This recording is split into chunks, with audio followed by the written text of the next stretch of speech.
بسم اللہ الرحمن الرحیم۔ السلام علیکم دوستو۔ نفسیات کے مطابق انسان ہمیشہ وہی نہیں کہتا جو وہ محسوس کر رہا ہوتا ہے، بلکہ اکثر وہ اپنے رویوں سے اپنے دل کی بات ظاہر کرتا ہے۔ خاموشی، ناراضی اور چھوٹی چھوٹی حرکتیں کبھی کبھی بہت بڑے پیغام دے جاتی ہے۔ آج ہم نفسیات کے ایسے ہی دلچسپ اشاروں پر بات کریں گے۔ نفسیات کہتی ہے کہ ناراضگی ہمیشہ دوری کی علامت نہیں ہوتی۔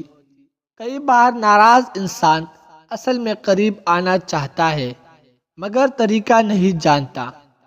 جب کوئی شخص آپ سے بات نہیں کرتا مگر بار بار اپنی ڈی پی بدلتا ہے تو یہ صرف اتفاق نہیں بھی ہو سکتا، یہ ایک غیر لفظی اشارہ ہو سکتا ہے کہ وہ آپ کی توجہ چاہتا ہے۔ ڈی پی بدلنا نفسیاتی طور پر خود کو نمایاں کرنے کی کوشش ہوتی ہے، جیسے کہنا ہو میں یہاں ہوں، مجھے نظر انداز مت کرو۔ اکثر لوگ انا یا جھجک کی وجہ سے براہ راست بات نہیں کر پاتے، اس لیے وہ خاموش اشاروں کا سہارا لیتے ہیں۔ یہ رویہ خاص طور پر حساس اور جذباتی لوگوں میں دیکھا جاتا ہے۔ نفسیات کے مطابق ایسا شخص مکمل طور پر رشتہ ختم نہیں کرنا چاہتا، وہ صرف یہ دیکھنا چاہتا ہے کہ کیا آپ اب بھی پرواہ کرتے ہیں یا نہیں۔ ناراضگی کبھی کبھی بات شروع کرنے کا بہانہ ہوتی ہے، کیونکہ کچھ لوگوں کے لیے بات مانگنا مشکل ہوتا ہے۔ اب آتے ہیں دوسری نفسیاتی بات کی طرف۔ سائیکالوجی کے مطابق ہر انسان کا ذہن ایک جیسا نہیں ہوتا۔ کچھ لوگ بہت منصوبہ بندی کرتے ہیں اور کچھ لوگ حالات کے ساتھ سیکھتے ہیں۔ ایسے لوگ جو واضح پلان کے بغیر ہوتے ہیں، لازمی نہیں کہ وہ ناکام ہو۔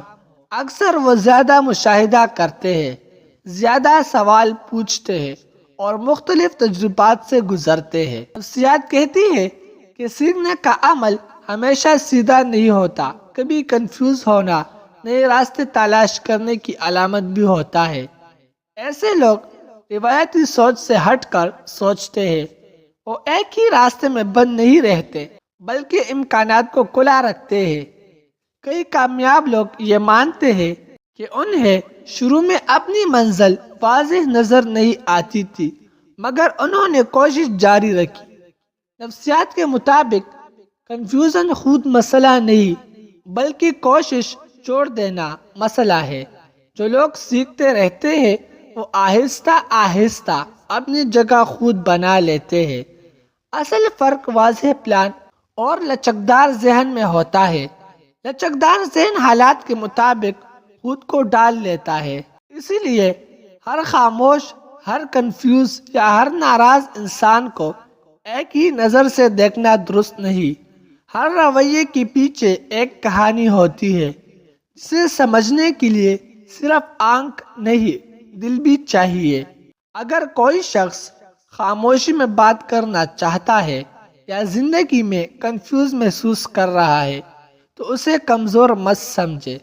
نفسیات ہمیں یہی سکھاتی ہے کہ انسان کو اس کے رویوں سے سمجھو اور ہر خاموشی کو نظر انداز مت کرو۔ کبھی کبھی خاموش اشارے سب سے اونچی آواز ہوتی ہے۔